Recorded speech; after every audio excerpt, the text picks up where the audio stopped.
Hi, this is Michael Hughes. I'm here in Beijing, and today I'm going to talk to you about the People's Republic of China's solar initiatives. The Renewable Energy Law was enacted in 2005. It set up protocol for developing renewable energies, support for rural regions, photovoltaic roofs and solar energy buildings, and by 2020 they set a goal for 1.8 million kilowatt installed capacity. The Golden Sun project was a result of 2009 amendments, which created direct investment subsidy models, a $3 billion investment plan, 294 project bids that were actually selected by the government, with a total of 642 megawatts of power.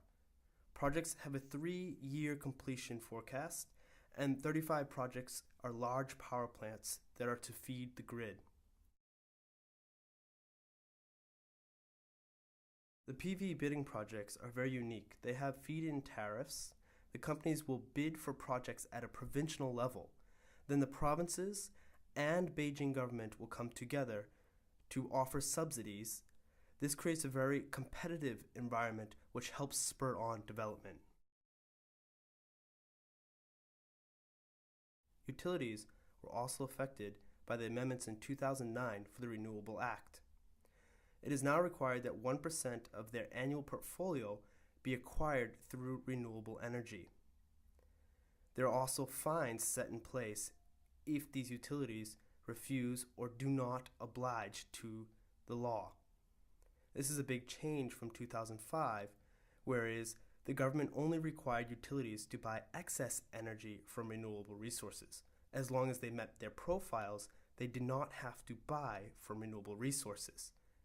This new law creates an open market and sustains and supports the growth of renewable energies in China. Obstacles that China faces is with regards to their production and manufacturing. China is one of the largest exporters of photovoltaic systems, mainly to Europe, Asia, the US, and parts of Africa. Their export ratio is much higher than the products that actually stay in the country. This is almost a 90 to 10% ratio. Here in this graph, we see the discrepancies between the renewable energies invested in within China. The light blue color at the top here represents the investments that China has put towards wind power. Now, in comparison, we see the dark blue color for solar much smaller, almost a 4-to-1 ratio. China's investments in the wind industry of $44 billion versus a mere $6 billion for solar industry. There have been problems in the past with the wind industry concerning energy bottlenecks, an incapacity of grid connectivity, and loss of energy through transmission. The solar process is moving much slower because the government is aware of these problems that have arisen through the wind industry. For China to meet their plans and their grand statements in the Renewable Energy Law, they will have to develop new technologies that are cheaper, as we see here, with stained glass instead of using silicon. China will also have to work harder in their research and development field. China can learn from the solar demonstration project hosted by the DOE to set up projects across the nation to help facilitate an education of leaders and people of the possibilities of solar power. China will need to develop stronger solar integration with the buildings and public places. By integrating more and more solar technology in common places where people see them every day, they are more likely to be adapted and hosted in their lives.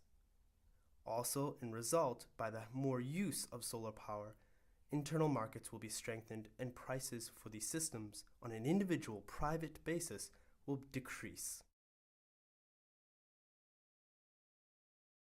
In conclusion, we can see since 2005, in the original enactment of the Renewable Energy Law, that China is continually developing policies, plans, and actions to improve their solar portfolio.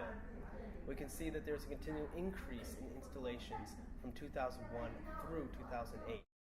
Though there are many improvements that need to be made, China is well on their way in making advancements and meeting these improvements quickly and efficiently.